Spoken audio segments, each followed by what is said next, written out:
नमस्कार, मैं डॉक्टर अवधेन्द्र प्रताप सिंह, सहायक आचार्य कालीचरण पीजी कॉलेज और यूं एकेडमिक काउंसलर के रूप में कार्यरत हूँ।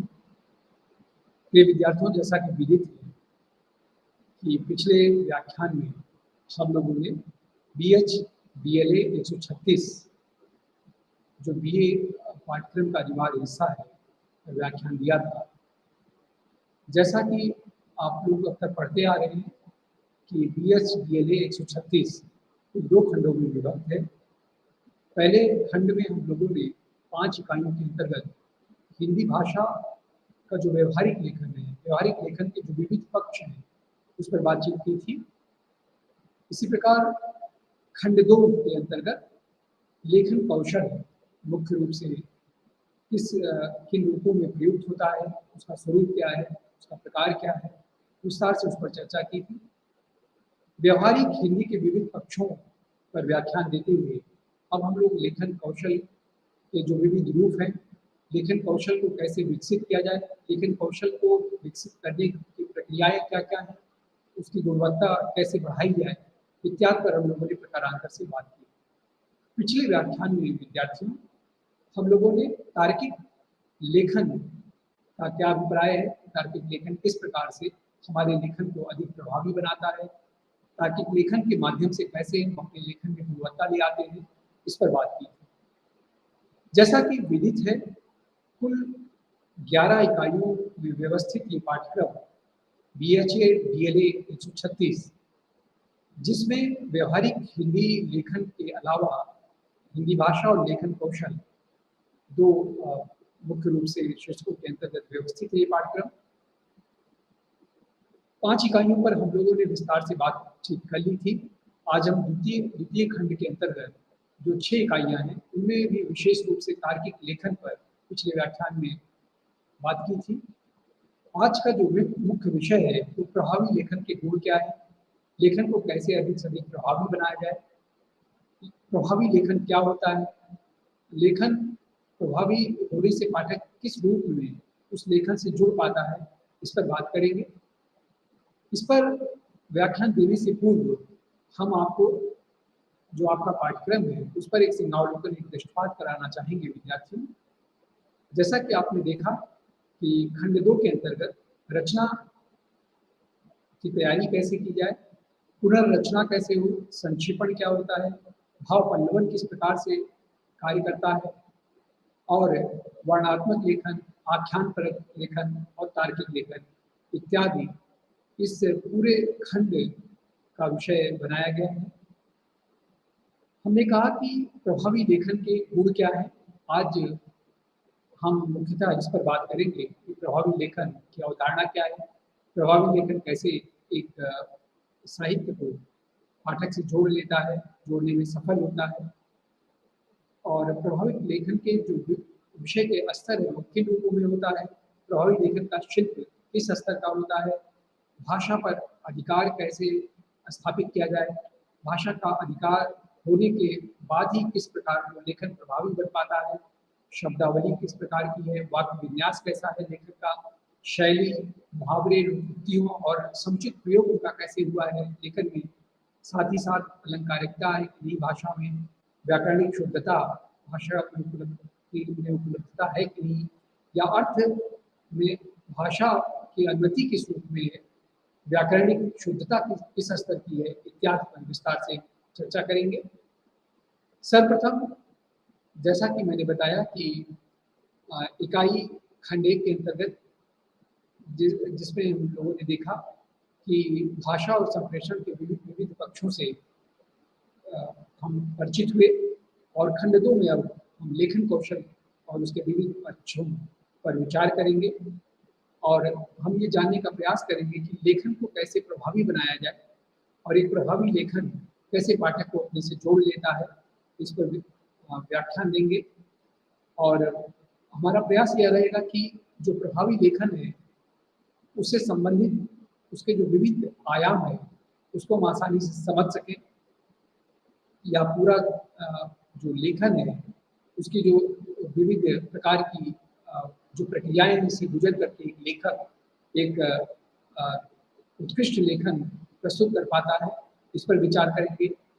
लेखन के विविध रूपों की जानकारी से पहले अच्छे या प्रभावी लेखन के जो सामान्य गुण हैं, उन पर विचार करने का प्रयास करेंगे। एक ही विषय पर 2 लेखक लिखते हैं, लेकिन एक लेखक की जो रचना है, वो हमारे पाठकों को अधिक प्रभावित करती है, वहीं पर दूसरे लेखक की रचना उतना प्रभाव अपने पाठकों पर नहीं छोड़ पाती है। तो वो कौन से कारण हैं, जो एक ही विषय वस्तु पर लिखे हुए 2 अलग-अलग लेखकों की रचनाओं का प्रभाव पाठकों पर भिन्न-भिन्न प्रकार से पड़ता है? ऐसा क्यों होता है कि एक ही विषय वस्तु पर लिखी गई सामग्री से कुछ पाठक इस तरह से जुड़ जाते हैं कि वे अपने को उसमें एकदम समर्पित रूप में पाते हैं या अपनी भावनाओं के अनुकूल उस पाठ्य सामग्री को पाते हैं, और दूसरी तरफ का जो लेखन है, उससे वो उबते हुए महसूस करते हैं या उसके साथ वो तारतम्य स्थापित नहीं कर पाते हैं। तो एक ही विषय पर 2 लेखकों की रचनाएँ जब सामने होती हैं, उनमें से एक की रचना बहुत प्रभावित करे, दूसरे के प्रभावित ना कर सके, तो ज़ाहिर है कि एक के लेखन में पाठक को प्रभावित करने वाले जो गुण हैं, वो मौजूद नहीं हैं, और दूसरे के लेखन में वो सारे गुण मौजूद हैं, जो किसी रचना को महत्वपूर्ण या गुणवान बनाती है, गुणवत्ता उनको प्रदान करती है। आखिर ये गुणवत्ता कोई लेखक या कोई लेखन ये कैसे हासिल कर पाता है? कैसे ये कला, ये कौशल उसके भीतर उत्पन्न हो पाता है? इस पर हम विचार करेंगे। लेखक किस विधि से अपने रचना कौशल में इन गुणों का विकास करता है? विकास करने की वो कौन-सी प्रक्रिया है, जिसके माध्यम से एक ही विषय पर लिखी गई 2 विभिन्न रचनाओं का प्रभाव पाठकों पर विभिन्न प्रकार से पड़ता है? इस पर हम विस्तार से विचार करेंगे। तो प्रिय विद्यार्थियों, जैसा कि आपने देखा कि जो प्रभावी लेखन है, वो कैसे प्रभावी लेखन बन जाता है, ये एक महत्वपूर्ण सवाल हमारे सामने उपस्थित होता है, और इस पर हम विचार करेंगे कि वो किसी रचना को कैसे महत्वपूर्ण बना पाता है।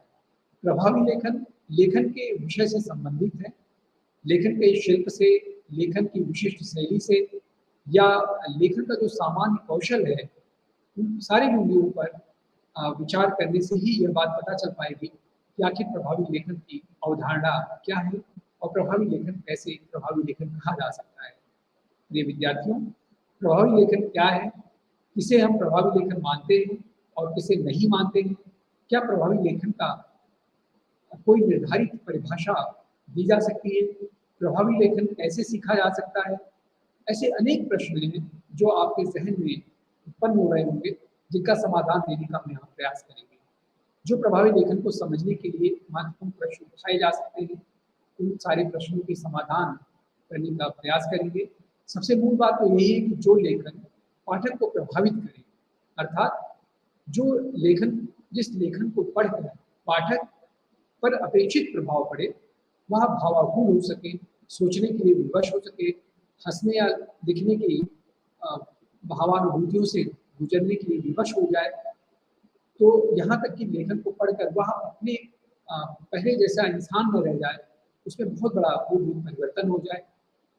इंसान महसूस करने लगे कि ज़िंदगी में उसे एक नई राह मिल गई है, नई रोशनी दिखाई देने लगी है। ऐसे अनेक लक्षण हैं जिनमें अ जिनसे जिनके घटित होने पर एक पाठक सहज ही अनुमान लगा लेता है कि यह लेखक वास्तव में कितना प्रभावी है।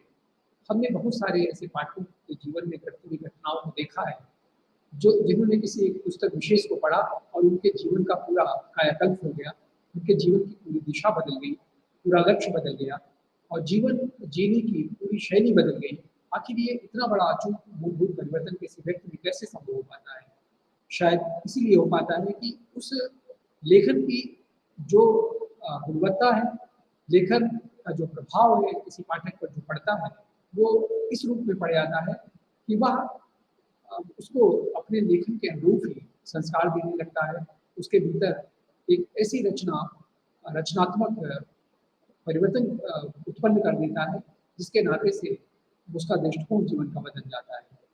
तो एक बहुत ही महत्वपूर्ण विषय है कि प्रभावी लेखन हम किसे कहें, प्रभावी लेखन का परिणाम स्वरूप पाठकों पर क्या प्रभाव पड़ता है, पाठक कैसे उससे अपने को जोड़ करके देखता है, और कैसे एक प्रभावी लेखन पाठक के जीवन को बदल देता है। और इन सारी बातों पर अगर हम गंभीरता से विचार करें, तो पाएंगे कि कुछ लेखकों की रचनाओं में या कुछ रचनाएं इतनी प्रभावी होती हैं, देश काल परिस्थितियों से बाहर निकल करके उनका जो प्रभाव होता है वो एक दीर्घ काल तक जीव का त्यों बना रहता है।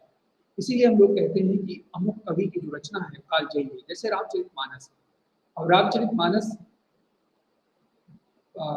इतने पहले की रचना होने के बावजूद भी वर्तमान में भी उसका जब उत्तरकांड पढ़ते हैं तो उसमें जो घटित घटनाएं हैं, जिस प्रकार का तुलसीदास जी ने उसमें वर्णन किया है, उसे हम वर्तमान की परिस्थितियों से जोड़कर उसी रूप में देखते हैं और ऐसे लगता है कि उन्होंने हमारे वर्तमान की जो पूरी व्यवस्था है उसको ही अपनी रचना में रच रच दिया है। तो एक रचनाकार इतना दूरदर्शी कैसे हो सकता है, एक रचना में इतनी व्यापक रूप में इतने आगे की दृष्टि कैसे आ पाती है। ये सारे जो विषय हैं, जो सारे बिंदु हैं, वो हमें प्रभावित करते हैं और सोचने के लिए विवश करते हैं कि यदि रचना महत्वपूर्ण है या यदि रचना गुणवत्ता युक्त है, यदि रचना में प्रभावी लेखन के वो सारे गुण विद्यमान हैं, तो निश्चित रूप से वो रचना कालजयी होगी। उस रचना का प्रभाव दीर्घ काल तक पाठक पर ज्यों का त्यों पड़ता रहेगा और उसको पढ़ने वाला कोई भी पाठक अपने को उसके समानुपात में अनुभव करेगा। यही एक अच्छे लेखन की, एक अच्छे लेखन कौशल का गुण है जो किसी रचना को विशिष्ट बना देती है और पाठक उससे जीवन पर्यंत उसी रूप में जुड़ा हुआ अपने को महसूस करता है। प्रभावी लेखन की जो प्रभाव क्षमता है उसकी व्याख्या की जा सकती है। जैसे नींद आ रही हो तो प्रभावी लेखन आदमी की नींद उड़ा सकता है। किसी का मन कितना भी शुष्क हो, शिथिल हो, निराश हो, लेकिन अगर वो अपनी रुचि का या कोई ऐसा लेखन वो पढ़ पाता है जिसमें उत्साह से वो भर जाता है, उसको ऐसे लगता है कि निराश होने से कोई अर्थ नहीं होने वाला है, बल्कि हमें तो उत्साहित होकर के अपनी परिस्थितियों से लड़ना चाहिए और इनसे बाहर निकलना चाहिए। तो कई बार हम देखते हैं कि ओज और वीरता से युक्त रचनाओं को पढ़ करके लोग देश के लिए, देश की आन बान शान के लिए अपने जीवन को, अपने प्राण को न्यौछावर करने के लिए तत्पर होते हैं।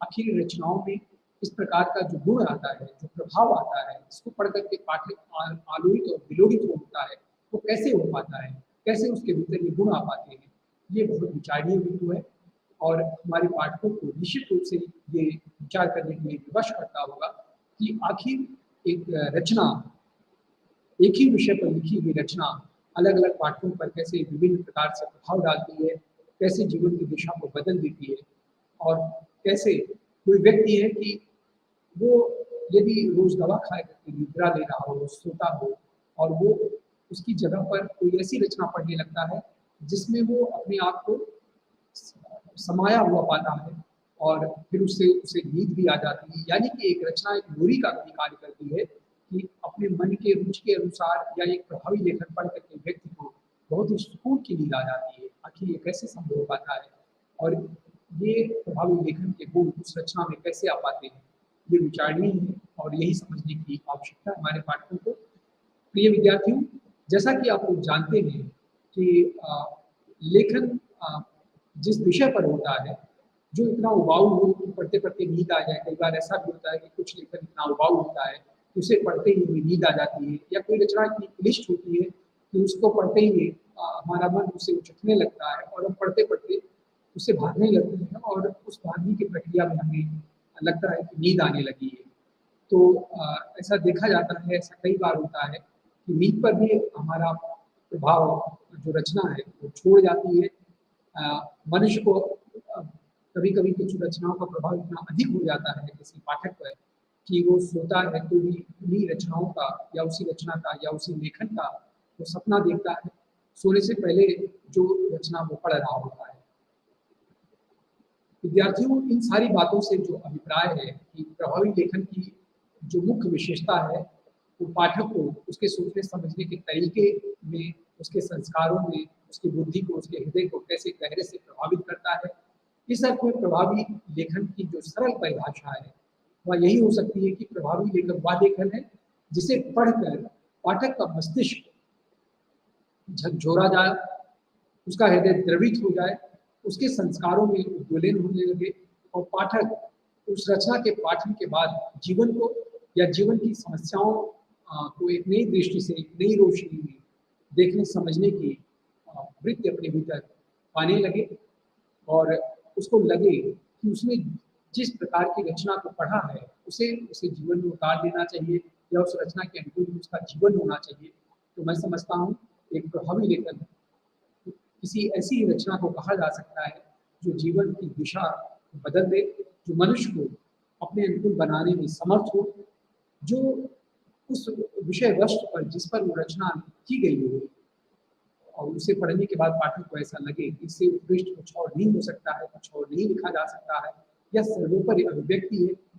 एक ऐसी ही रचना को हम प्रभावी लेखन की श्रेणी में रख सकते हैं। हालांकि प्रभावी लेखन की यह व्याख्या निश्चित रूप से आधी अधूरी है, किंतु प्रभावी लेखन की अवधारणा क्या है इसे जरूर समझने में मदद मिल सकती है कि एक प्रभावी लेखन किस प्रकार हो सकता है, कैसे होना चाहिए, या ऐसे कौन से गुण है उस प्रभावी लेखन में जिसके नाते से वो पाठक को तो प्रभावित और आंदोलित करती है। प्रश्न यह है कि लेखन में यह भेद कैसे हुआ कि कुछ लेखन या अधिकांश लेखन अप्रभावी लेखन रह जाता है, जबकि विश्व के विशाल लेखन भंडार में थोड़ा ही ऐसा लेखन है और अभी रचा जा रहा है जो सही मायनों में प्रभावी असरदार लेखन होता है। लेखन की प्रभाव क्षमता की एक कसौटी समय भी है। कई बार ऐसा देखा जाता है कि कुछ रचनाएं हमारे प्रकाश में इस प्रकार से आती हैं कि वो किसी ज्वलंत विषय पर लिखी जाती हैं और उनका जनमानस पर इतना अद्भुत प्रभाव पड़ता है कि उसे उससे हर व्यक्ति जुड़ने लगता है, लेकिन वो जितना गति से जितना तेजी से उस विषय से जुड़ा होता है उतना ही तेजी से उसका मन भी उससे विरक्त हो जाता है। यानी कि उस रचना का जो प्रारंभिक प्रभाव था वो समाप्त हो जाता है और बहुत लंबे समय तक उस रचना का प्रभाव वैसा ही नहीं बना रह पाता है। ये भी एक समानांतर उसके एक प्रश्न उठता है कि यदि कोई रचना प्रभावी है तो क्या वो हमेशा प्रभावी रचना रहेगी? इसका सीधा सा उत्तर यह हो सकता है कि जो प्रभावी लेखन है यदि उसे किन्हीं कारणों से किन्हीं तत्वों को या उसमें इस तरह की गुणवत्ता ला करके उसे अत्यधिक प्रभावी और ज्वलंत बना करके पाठकों के सामने परोसा जाए और पाठक उससे बिल्कुल आंदोलित हो उठे, उसे वो पढ़ करके उसका मन विचलित हो उठे और वो उससे बहुत गहरे से जुड़ जाए।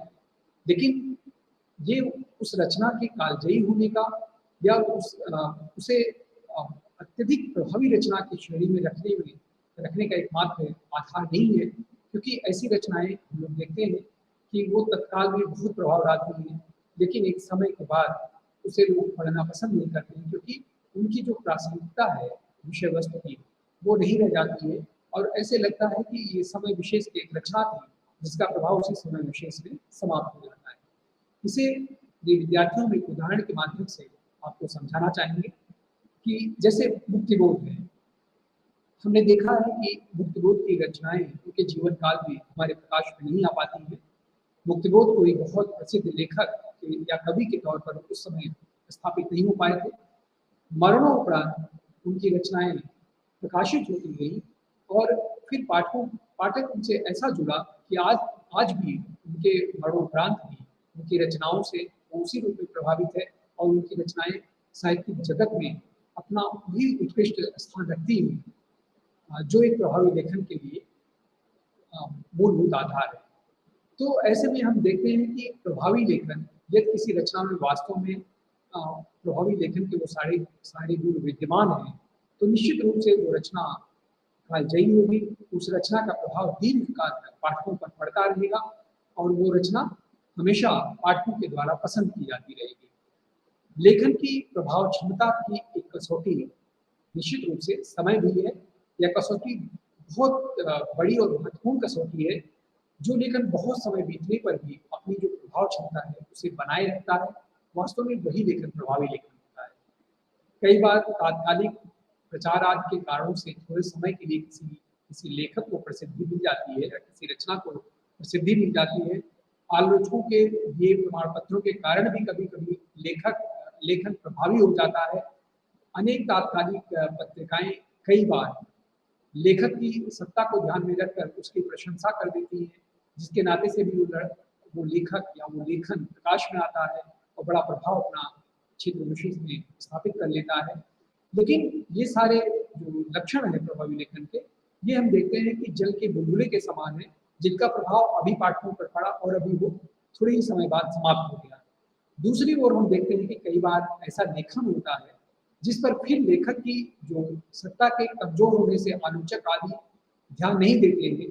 ऐसा लेखन कई बार लेखक के जीवन काल के अ, जो अचर्चित जो अपने जीवन काल में अचर्चित रह जाता है, लेकिन अपने जीवन जीवनोपरांत उसकी जो रचना है वो प्रकाश में आती है। जिसका उदाहरण के तौर पर हमने वो जैसे लेखक की बात की आपसे, जिनका हम लोग देखते हैं कि देहांत के बाद जब उनका अधिकांश साहित्य प्रकाशित हुआ, छपा, हिंदी साहित्य के सभी कालों के सबसे प्रभावी लेखक के रूप में हमारे सामने आ जाते हैं।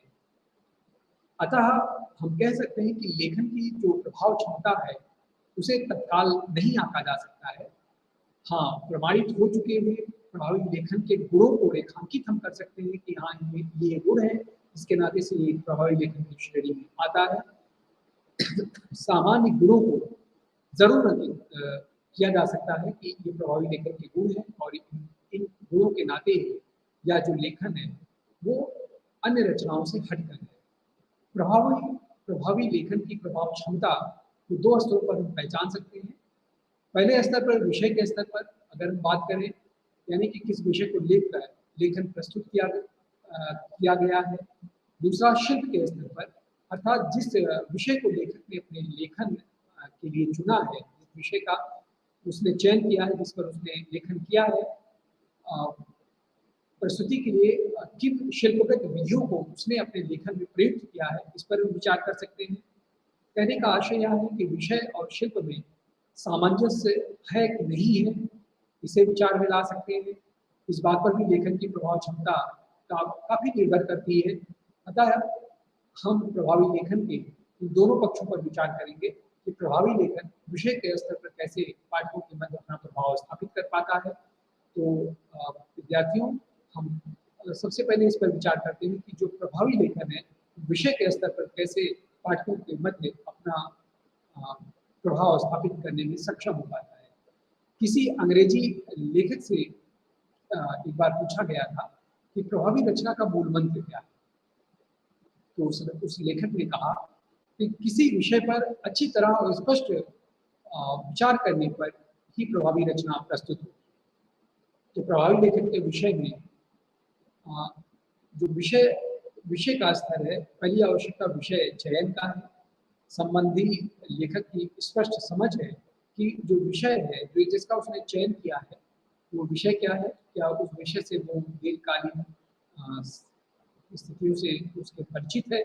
जो विषय लेखक के मानस को जितना अधिक उसके मस्तिष्क के निकट होगा, जिस पर लेखक लगातार विचार करता रहेगा, उसी से लेखक का घनिष्ठ संबंध बनेगा। तो इससे उस विषय पर लिखने में लेखक का जो आत्मविश्वास है वो अधिक होगा। अतः कुछ ऐसा विषय जिस विषय को लेकर के लेखक के मन में, उसके अवचेतन में पहले से ही उसकी एक अवधारणा विद्यमान हो, उससे कहीं न कहीं वो आंतरिक रूप से जुड़ा हुआ हो, उठते बैठते सोते जगते वह अनवरत उस विषय का चिंतन करता हो, मनन करता हो, उसका ध्यान स्वाभाविक रूप में उस विषय की ओर उन्मुख रहता हो। एक ऐसे विषय पर जब कोई लेखक लेखन करता है तो वो प्रभावी होने की संभावना से उत्पोत होता है, उसमें प्रतिशत उसके सफल होने की या प्रभावी लेखन होने की बढ़ जाती है। ऐसे हम देखते हैं कि विषय से संबंधित जितनी भी सामग्री उसे मिले उसे एकत्र करता है लेखक, उस पर यथेष्ट चिंतन मनन करता है। जिस विषय पर लेखक का वास्तविक अनुराग होगा, उस विषय पर लेखक का प्रभाव उसी ढंग पर पड़ेगा। कहने का आशय यह है कि विषय पर लेखक को स्पष्टता की प्राप्ति होगी। वह जितना ही विषय को लेकर स्पष्ट होगा, उसे वह सुचारू रूप से अपने लेखन में प्रतिपादित कर सकेगा। अतः विषय पर पर्याप्त अध्ययन मनन करके लेखक को अपनी कलम किसी विषय पर उठानी चाहिए। जितना अधिक से अधिक वह उस विषय का अध्ययन करेगा, मनन करेगा, चिंतन करेगा, उतना ही बारीकी से उस विषय के बारे में वो अपने विचार को व्यक्त करने में सक्षम हो सकते हैं। वैसे तो जो लेखक हैं वो अनेक विषयों पर उनका अधिकार होता है, उनको अनेक विषयों का ज्ञान होता है या ज्ञान हो सकता है। लिखना उसी विषय पर चाहिए जिस पर मन में भली भांति विचार परिपक्व हो चुके हों। एक उदाहरण हम इस विषय को और स्पष्ट करने के लिए आपके सामने विद्यार्थियों रखना चाहेंगे कि उदाहरण के तौर पे जैसे महादेवी महाश्वेता देवी है, उनका उपन्यास है जंगल के दावेदार। तो जंगल के दावेदार उपन्यास में उन्होंने अमृतलाल नागर और रचना के लिए अमृतलाल नागर ने भी उसी क्रम में नाचो बहुत गोपाल की रचना से पहले उस विषय की जो सामग्री है उसका सांगोपांग उन्होंने अध्ययन किया। इसी प्रकार से जंगल के दावेदार उपन्यास में बिहार के आदिवासी महापुरुष बिरसा मुंडा के जीवन से संबंधित जो घटनाएं थी उसको महाश्वेता देवी जी ने, आप जब उपन्यास को पढ़ेंगे तो देखेंगे कि बहुत बारीकी से उन्होंने अध्ययन किया है, बल्कि उस समाज में जा करके बहुत समय उन्होंने बिताया और वहाँ के अनुभव को बहुत करीब से अनुभव किया और तब जाकर के उन्होंने जंगल के दावेदार जैसे संवेदनशील उपन्यास को लिखा। हम देखते हैं कि जीवन से लेखिका ने नृतत्व शास्त्री वहाँ के कुमार सुरेश सिंह के नृतत्व शास्त्रीय लेखन व अन्य बहुत सी सामग्री का अध्ययन किया। खुद उस क्षेत्र के आदिवासियों से वो लगातार मिलती रही, उनकी भावनाओं को समझने का प्रयास की। फिर तार्किक रूप से उपन्यास की स्पष्ट योजना उन्होंने बनाई और यह उपन्यास सर्वप्रथम बांग्ला भाषा में लिखा गया, जिस पर बाद में साहित्य अकादमी पुरस्कार भी दिया गया। इसी प्रकार अमृतलाल नागर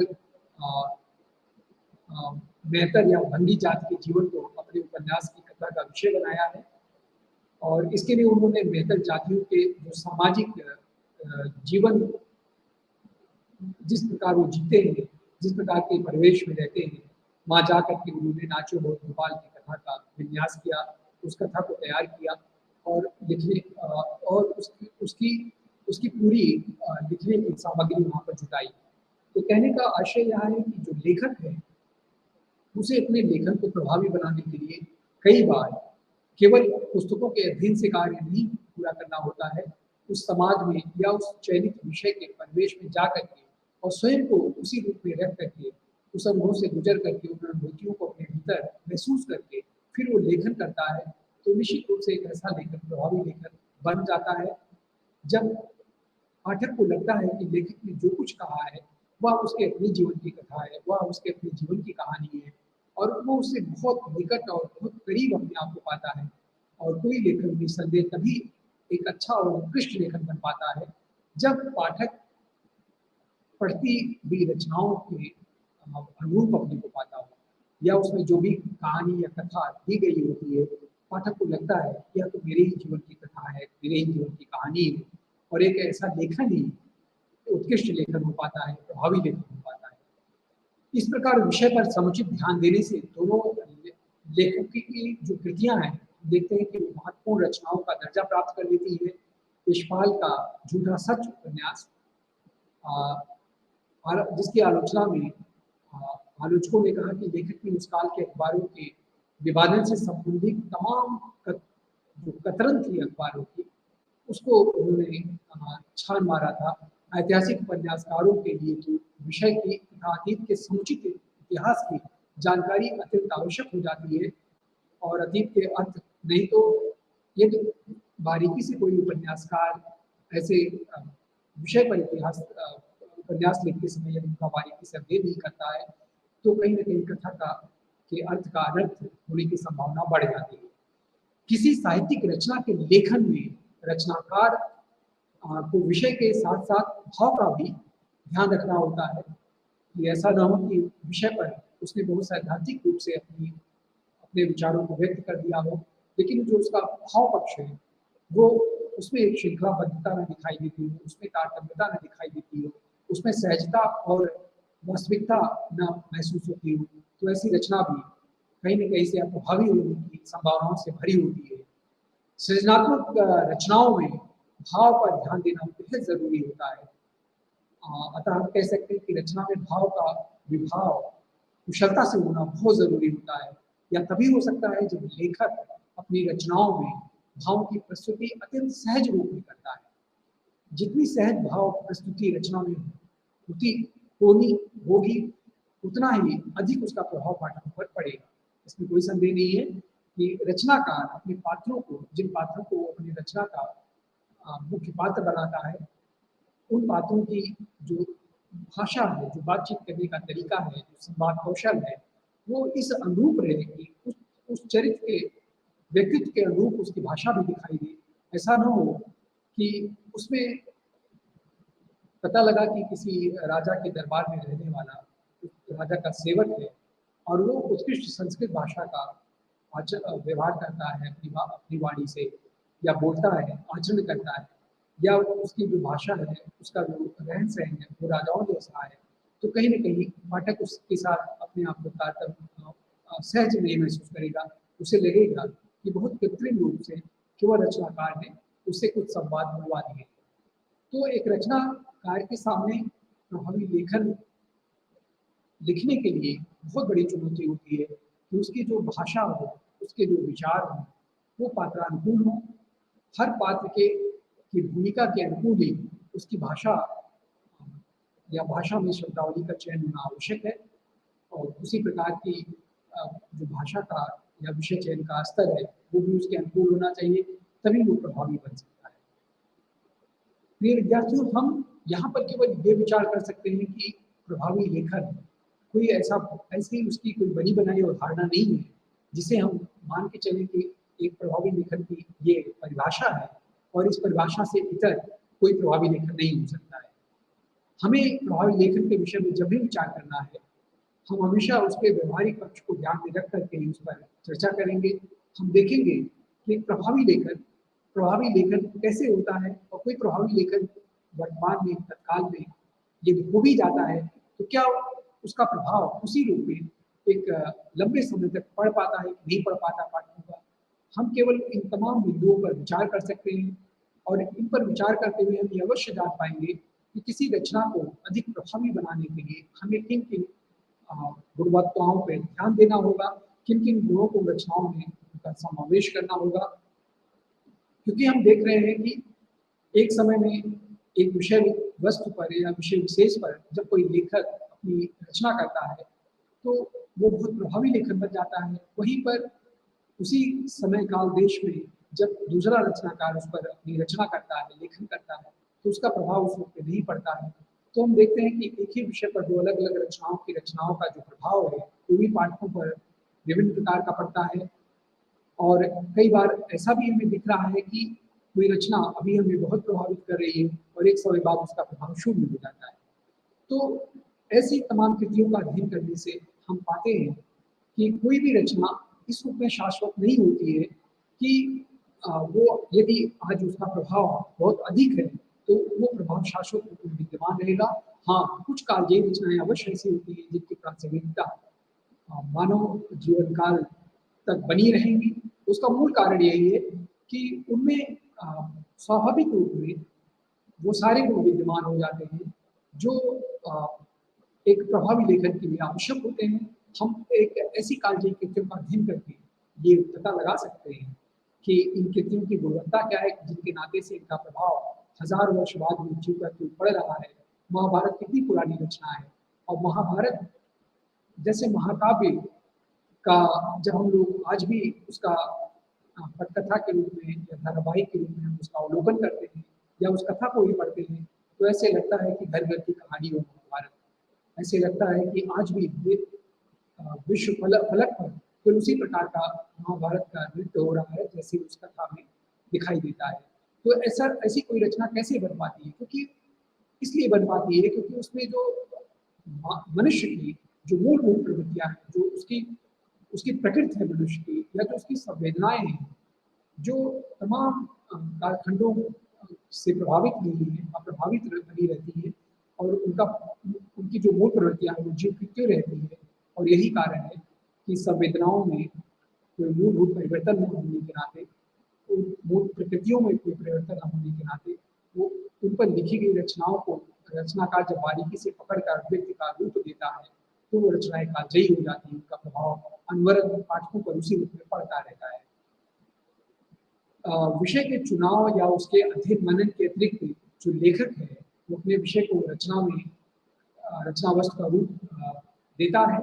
इसलिए साहित्य के संदर्भ में जो विषय है, विषय वस्तु को या कथा का जो प्लाट है उसे तय करना बहुत आवश्यक होता है।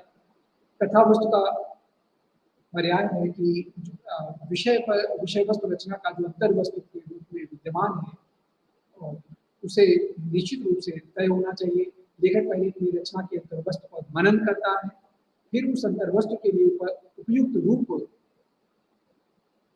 या शिल्प या रचना कौशल की तलाश करता है। कहा तो यहाँ तक जाता है कि जो रचना है या रचना की जो अंतर वस्तु है वो अपने उपयुक्त रूप या शिल्प स्वाभाविक रूप से गढ़ लेती है, बना लेती है, लेकिन लेखक को इसके लिए प्रयास नहीं प्रयत्न भी करना होता है। अंतर्वस्तु की प्रस्तुति उतनी अधिक प्रभावी बन जाती है जितना उपयुक्त उसका रूप या शिल्प होता है। अतः लेखक को शिल्प या शैली या रूप पर बहुत ध्यान देने की आवश्यकता होती है। और जब इन रूप, शिल्प, शैली इत्यादि पर जब कोई लेखक बराबर का ध्यान देता है तो उसे प्रभावी लेखन बनने से कोई नहीं रोक पाता है। अब हम जो शिल्प का स्तर है उस पर बात करेंगे। प्रभावी लेखन में जो शिल्प का स्तर है वो किन रूपों में होता है और उसकी क्या भूमिका होती है किसी रचना को प्रभावी लेखन बनाने में। लेखक कई बार अपने विषय के संबंध में तो स्पष्ट होता है, लेकिन स्पष्टता के बावजूद भी वो अपने लेखन को प्रभावी नहीं बना पाता है। ऐसे क्यों होता है कि उससे जिस विषय पर लिखना होता है उस पर तो उसका दृष्टिकोण स्पष्ट होता है और वो उस पर अपनी रचना भी रचता है, लेकिन वो उसका प्रभाव नहीं होता, वो रचना प्रभावहीन हो जाती है, पाठक उससे जुड़ नहीं पाता है। पाठक को लगता है कि इसमें कुछ ऐसा तत्व नहीं है जो उसे बार बार प्रभावित करे, प्रेरित करे कि वो उसका अध्ययन करे। इसका कारण यह है कि वह विषयों या मतों को लेखक सब कुछ मान लेता है और उसके व्यवहारिक पक्ष पर उस अनुपात में वो ध्यान नहीं देता है और उसको लगता है कि यह इतना महत्वपूर्ण नहीं है। बात को कहने का जो ढंग है वह उतना महत्वपूर्ण, वह बहुत महत्वपूर्ण होता है। यदि बात ठीक या प्रभावी ढंग से नहीं कही जाएगी तो बात बड़ी होकर भी बेकार चली जाएगी।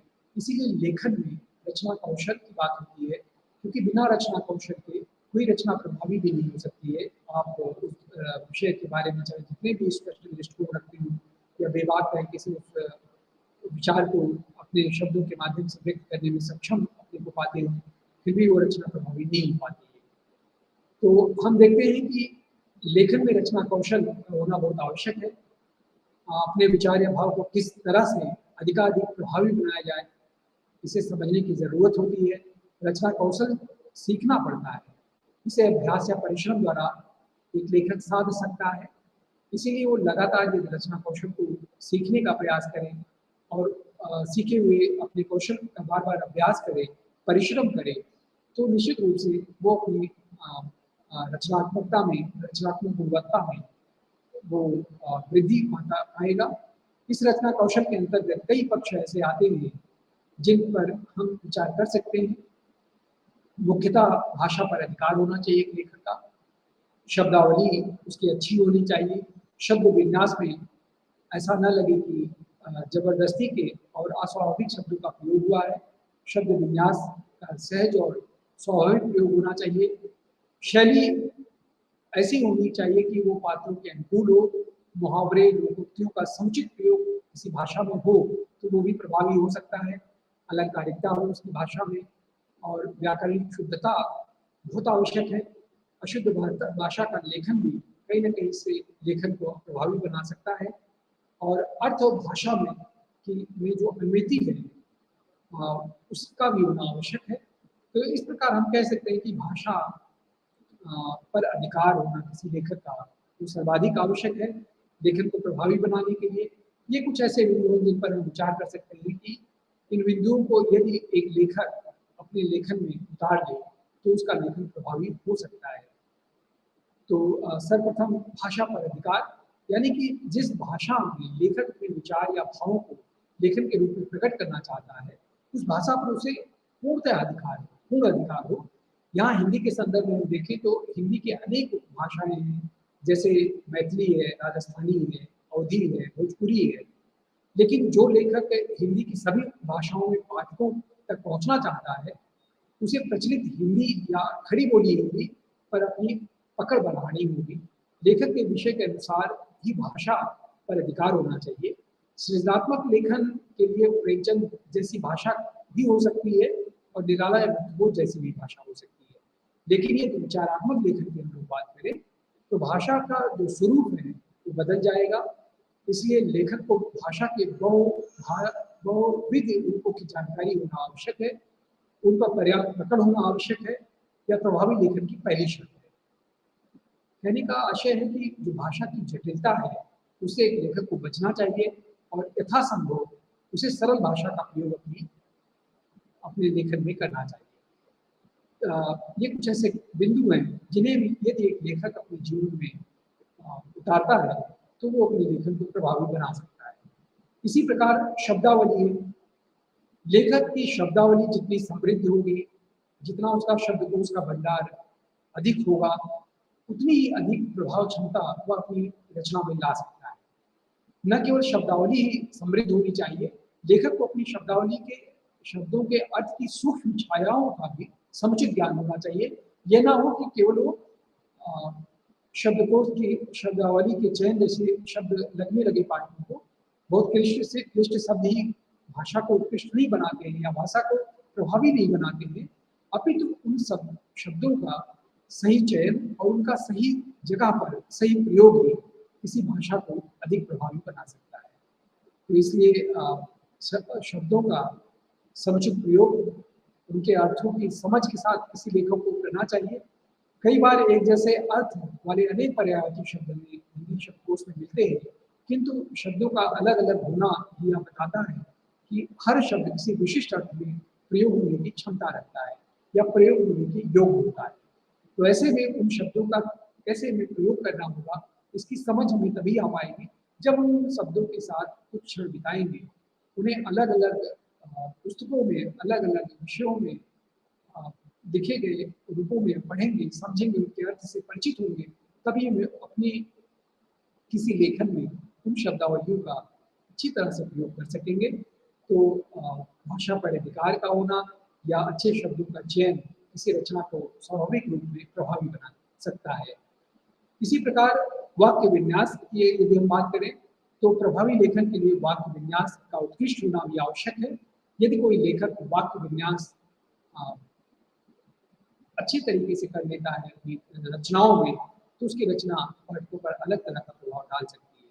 लेखक की रचना में वाक्यों की बनावट क्या है, बहुत महत्वपूर्ण किसी रचना में अपना स्थान रखती है।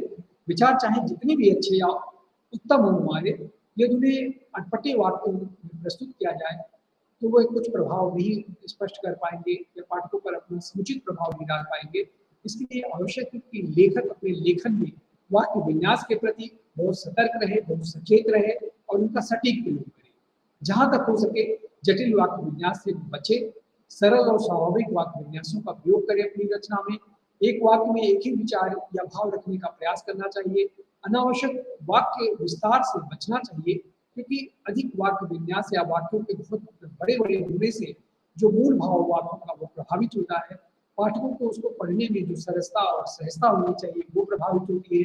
इससे कहीं ना कहीं वो लेखन अप्रभावी बन सकता है। ऐसे में उसमें उसके वाक्यों में स्पष्टता हो, भद्दापन ना हो, किसी प्रकार की भ्रामकता न हो।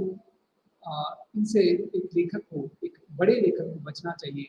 छोटे व सुगठित वाक्यों की सुंदर रचना उसे करनी चाहिए, वाक्य विन्यास करना चाहिए, ताकि उसका प्रभाव पाठकों पर सरलता से पड़ सके। साहित्यिक रचनाओं में कई बार संयुक्त वाक्यों की बहुत जरूरत पड़ती है, लेकिन कुशल लेखक जानते हैं कि कहाँ साधारण व छोटे वाक्यों का प्रयोग होना चाहिए। रचना का सौंदर्य अधिकांशतः यथासाध्य संक्षिप्त व स्पष्ट वाक्यों में अधिक स्पष्ट हो पाता है। वाक्यों में शब्द योजना भी समुचित होनी चाहिए। सबसे अच्छा वाक्य वही माना जाता है जिसमें ना तो एक भी शब्द घटाए जा सके या एक भी शब्द उसमें बढ़ाए जा सके, और ना ही वाक्य में प्रयुक्त शब्दों के क्रम में जरा सा भी अदला बदली किया जा सके। ऐसे वाक्य विन्यास बहुत अच्छे माने जाते हैं। यदि शुद्ध और अच्छे वाक्यों में शब्द की भी इधर उधर कर दिया जाए तो उसका आशय न बदलता हो, ऐसे शब्दों की या ऐसे वाक्य विन्यास अच्छे माने जाते हैं और इनका प्रभाव भी पाठकों पर स्वाभाविक रूप से पड़ जाता है। अब हम ये देखिए तो शैली का भी बहुत बड़ा महत्व होता है किसी प्रभावी लेखन के लिए। यदि शैली अच्छी ना हो, कहने की बात करने का जो अनुतान है, लय है, वो ठीक ना हो, तरीका अच्छा ना हो, तो भी उसका प्रभाव प्रभावित होता है। शैली का जो साधारण अर्थ है वह तरीके से है, ढंग से है। जिस ढंग से कोई लेखक अपनी बात कहता है, उसी से उसकी विशिष्ट पहचान बनती है। जैसे प्रेमचंद की अपनी शैली है, वहीं पर निराला जी की अपनी शैली है, प्रसाद की अपनी शैली है। कहने के लिए निराला और प्रसाद दोनों छायावादी कवि हैं और दोनों महाकवि हैं, दोनों उत्कृष्ट कवि हैं, बहुत प्रसिद्ध कवि हैं, लेकिन दोनों में मूलभूत अंतर है। किस बात को लेकर के? उनकी शैली को लेकर के। वही कविता एक ही विषय पर दोनों दोनों कवि लिखते हैं, पर उनके कहने की जो शैली है बदल जाती है।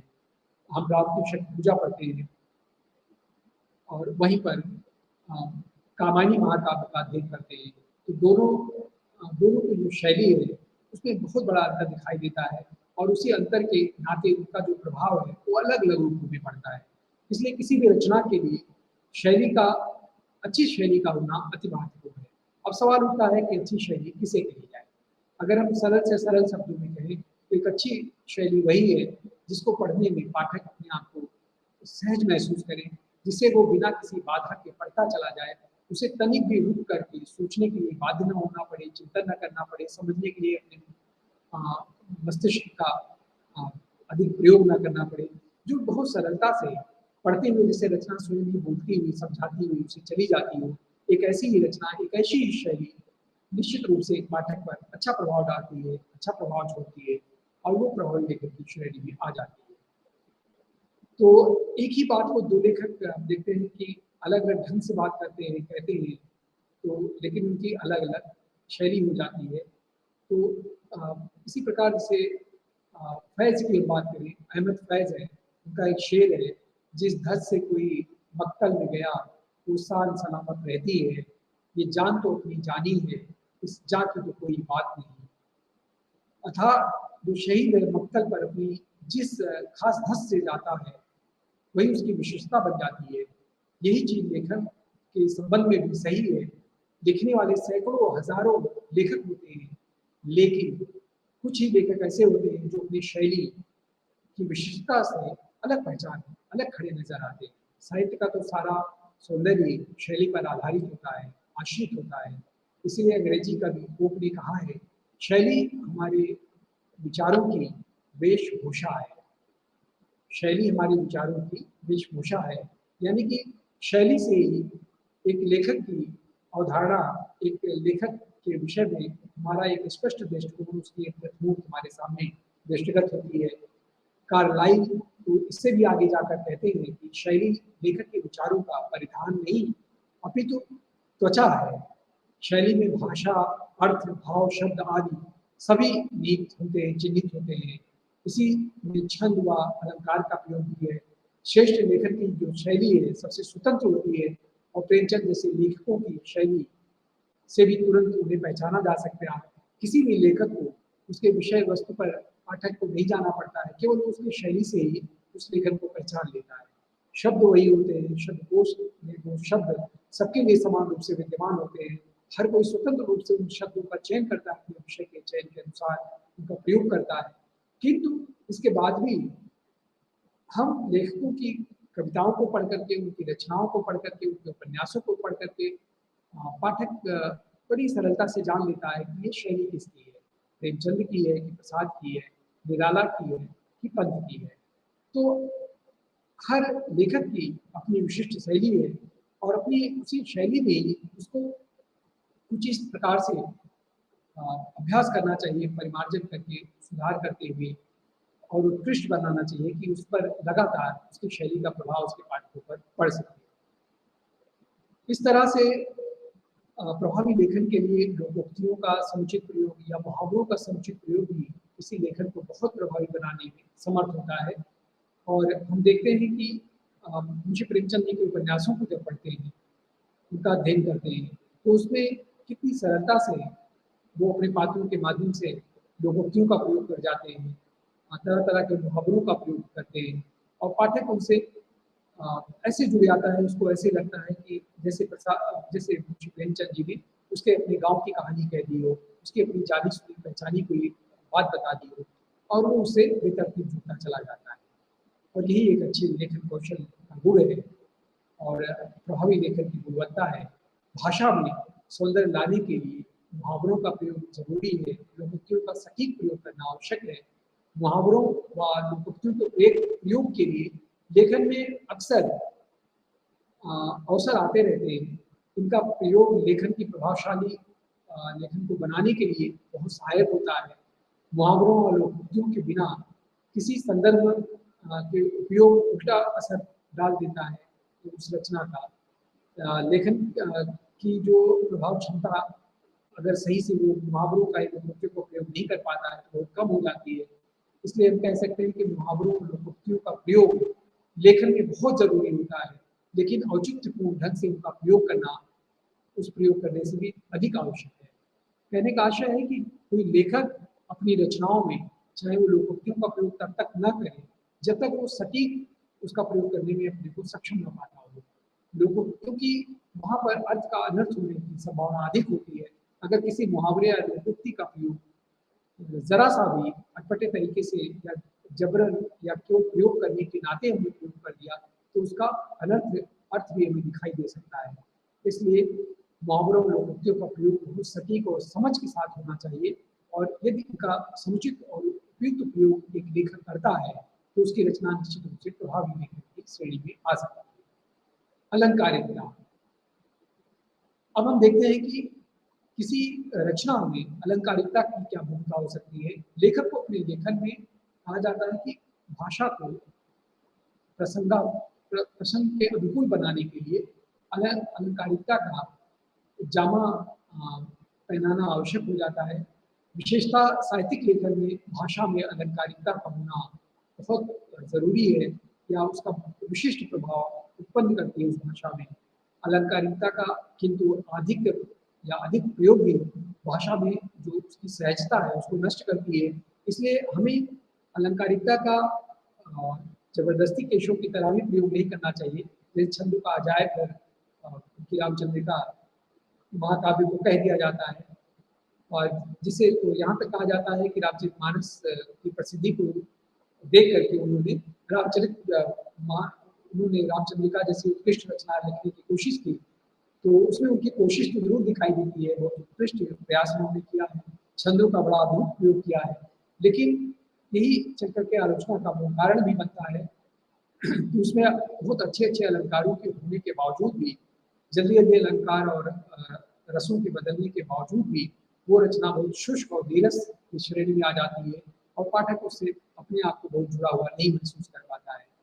तो इसलिए किसी रचना को प्रभावी बनाने के लिए अलंकार का प्रयोग जितना आवश्यक है, और उसका अनावश्यक प्रयोग करना भी उससे कम आवश्यक नहीं है कि उससे बचा जाए। अनावश्यक प्रयोग पर सतर्क रहना भी उतना ही आवश्यक है।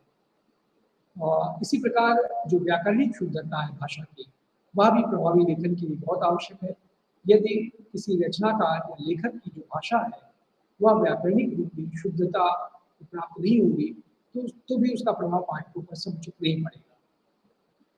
ऐसा नहीं है कि वो जो भी रचे उसको बिल्कुल व्याकरण सम्मत ही करे, या पहले वो व्याकरण की कसौटी पर उसे एकदम खरा तौल ले और उसके बाद ही वो व्याकरण सम्मत भाषा का प्रयोग करे, ऐसा नहीं है।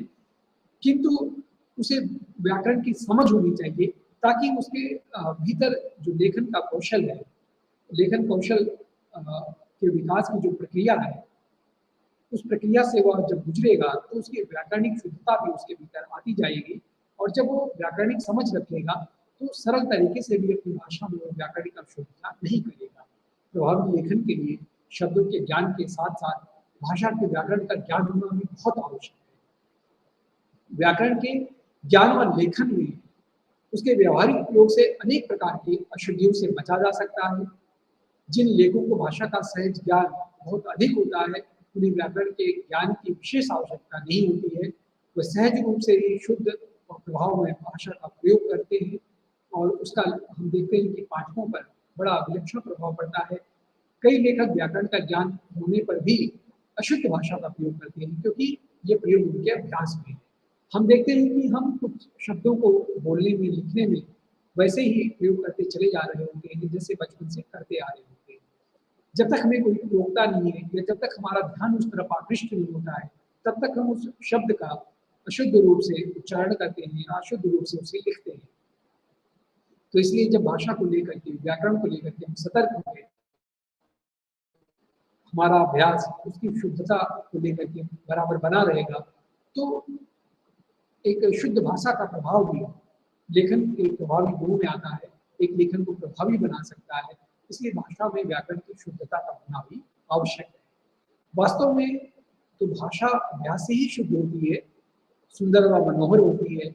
व्याकरण का ज्ञान तो अभ्यास में थोड़ा बहुत सहायक होता है, किंतु ये अभ्यास यदि हम करना छोड़ दें, व्याकरण पर पूर्णतः ध्यान देना बंद कर दें, तो हमारी भाषा दिनों दिन अशुद्ध होती जाएगी। क्योंकि जिन शब्दों को हम अपने रोज की बातचीत में अशुद्ध रूप से उनका उच्चारण करेंगे, लिखने में उनका प्रयोग करेंगे, तो कभी भी हम कोई साहित्यिक विषय वस्तु पर अगर कुछ लिख रहे हैं या किसी बड़े मंच पर कहीं व्याख्यान दे रहे हैं बच्चों के बीच में, तो हम उसी तरह से उनका अशुद्धता के साथ प्रयोग करेंगे और उसका जो प्रभाव पड़ेगा वो कहीं ना कहीं हमारे लेखन को अप्रभावी बनाएगा।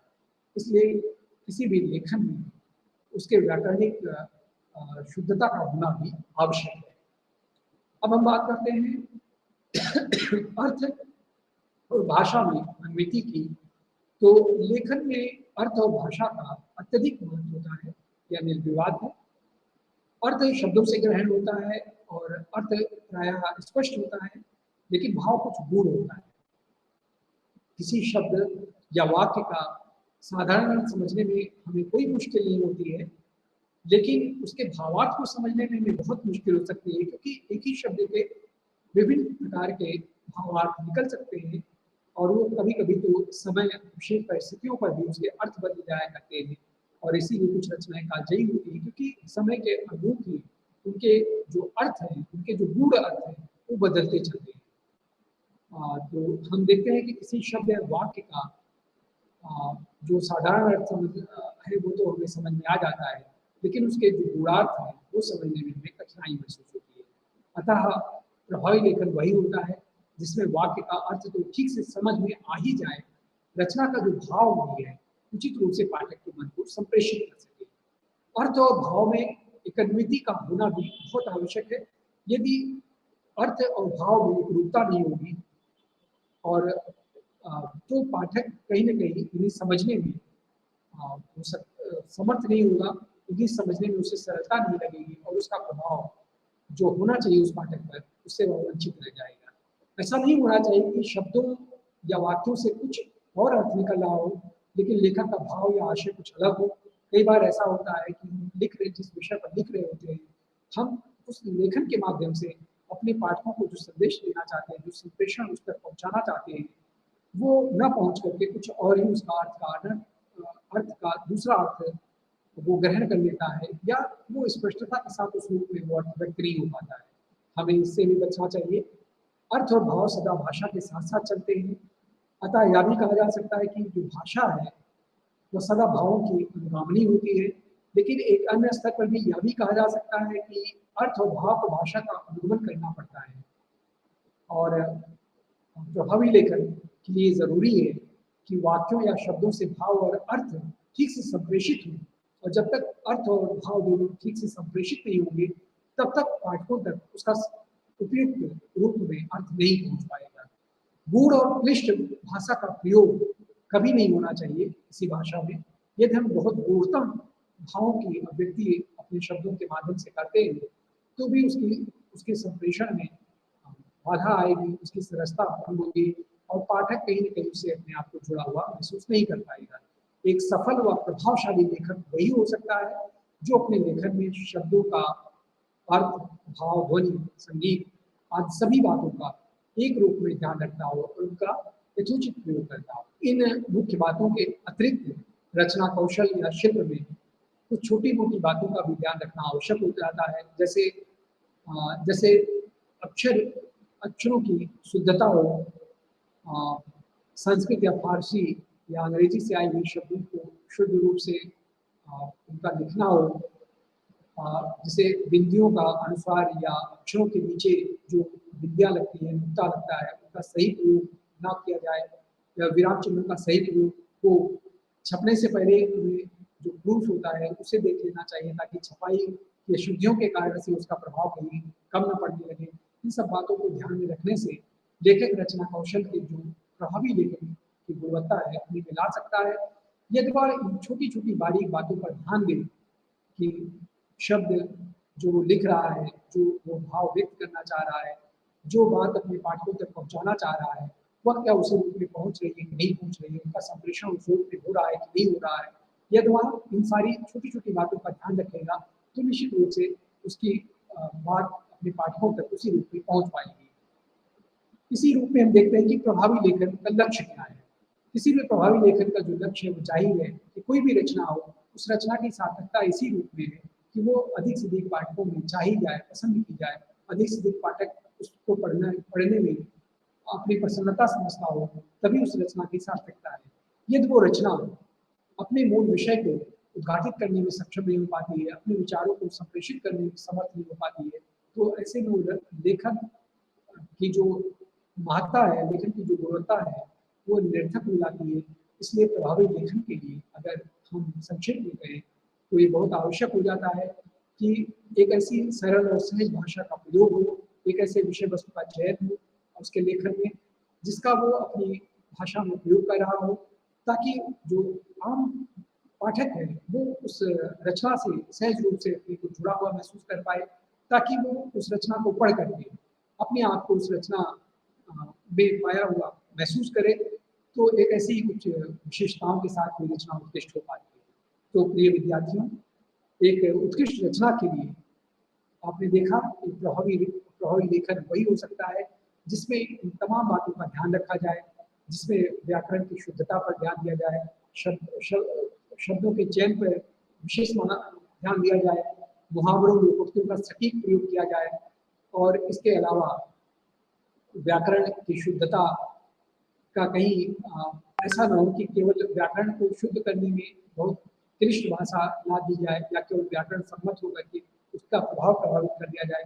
इस तरह से कहने का आशय यह है कि हिंदी भाषा लेखन कौशल के लिए आवश्यक है कि व्यावहारिक हिंदी की समझ एक लेखक में होना चाहिए, और ये व्यावहारिक लेखन की समझ ही किसी रचना को उत्कृष्ट और प्रभावी लेखन की श्रेणी में ला पाता है।